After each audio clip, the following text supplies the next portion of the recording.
Morning all. सो आज हम पढ़ने वाले हैं एक सॉफ्टवेयर इंजीनियरिंग का टॉपिक जिसको बोलते हैं system design. So system design होता क्या है? जब हम किसी सिस्टम के बारे में बात करते हैं तो सिस्टम में मल्टीपल कंपोनेंट्स हो सकते हैं, ठीक है।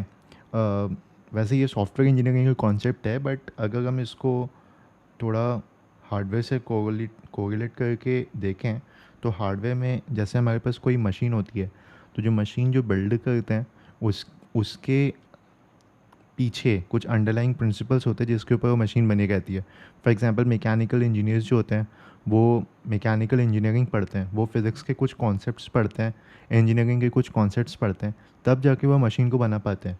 तो सारे कार्स को देखोगे आप तो कार्स में डिफरेंस होता है, बट उसके अंडरलाइंग प्रिंसिपल जिसके ऊपर वो कार बनी है वो प्रिंसिपल्स कांस्टेंट रहते हैं, ठीक है। फॉर एग्जांपल कार्स में लेट्स से एक ऑयल इंजन वाली कार है, ठीक है। तो वो ऑयल के ऊपर चलती है। वो कैसे चलेगी? उसमें आपका पिस्टन रहेगा, पिस्टन कैसे वर्क करता है, उसका प्रिंसिपल फंडामेंटल जो है वो आपका कांस्टेंट है थ्रू आउट, ठीक है। डिफरेंसेस होते हैं लेकिन फंडामेंटल कुछ कोर प्रिंसिपल्स कांस्टेंट रहते हैं, और उसको ट्वीक करके हम डिफरेंट डिफरेंट मशीन्स बनाते हैं, ठीक है। तो लेट्स से हमारे पास एक मशीन है, लेट्स से कार, ठीक है। तो उसमें मल्टीपल कंपोनेंट्स हैं, ठीक है। लेट्स से हमारे व्हील्स हैं। व्हील्स के साथ जब हम डील करने जाएंगे तो फिर उसमें कॉन्सेप्ट आएगा फ्रिक्शन का, ठीक है। तो फ्रिक्शन एक जनरिक कॉन्सेप्ट है, राइट। तो किस सरफेस में किस तरह से व्हील को डिज़ाइन करना है so that it works perfectly, ये सारी चीज़ हम जानते हैं पहले, उसके बाद ही हम कार को डिज़ाइन कर पाते हैं। Without that knowledge we won't be able to design car, right. तो कुछ ऐसे प्रिंसिपल्स होते हैं किसी भी सिस्टम को बिल्ड करने के लिए जिसे हमें जानना ज़रूरी है before building that particular system.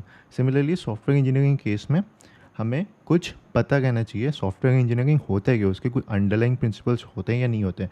अगर होते हैं तो हमें जानना बहुत इंपॉर्टेंट है, क्योंकि उसके बिना हम एसेंशियली अच्छा सॉफ्टवेयर बना नहीं पाएंगे। तो कुछ ऐसे फंडामेंटल कॉन्सेप्ट्स होते हैं, फॉर एग्जांपल कैशिंग हो गया, ठीक है।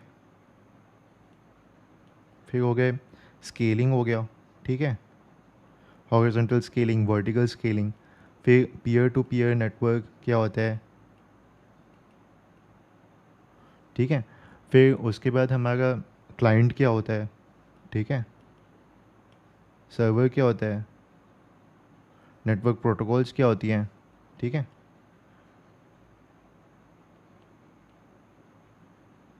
नेटवर्क प्रोटोकॉल्स क्या होती है, डोमेन नेम क्या होता है, इसको डोमेन नेम सर्वर बोलते हैं, ठीक है। फिर आपका ट्रांसफ़र प्रोटोकॉल्स क्या होते हैं, ठीक है, HTTP, और सिक्योर इसका प्रोटोकॉल है HTTPS।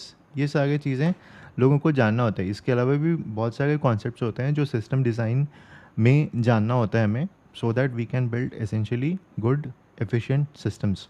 जब भी हमें सिस्टम को रिवैम्प करना होता है तो हम हमेशा सिस्टम डिज़ाइन के बारे में सोचते हैं कि हम किस तरह से कुछ फंडामेंटल प्रिंसिपल्स को बिना ब्रेक किए हुए किसी पर्टिकुलर सिस्टम को कितने अच्छे तरीके से बना सकें। तो वो हमारे सिस्टम डिज़ाइन के कॉन्सेप्ट्स को यूज़ करके ही हो पाता है, ठीक है। तो इसीलिए सिस्टम डिज़ाइन पढ़ना बहुत इंपॉर्टेंट है। So this is basically an introductory video. Will get to know about the individual topics in later videos. हम इंडिविजुअल टॉपिक्स को और अच्छे से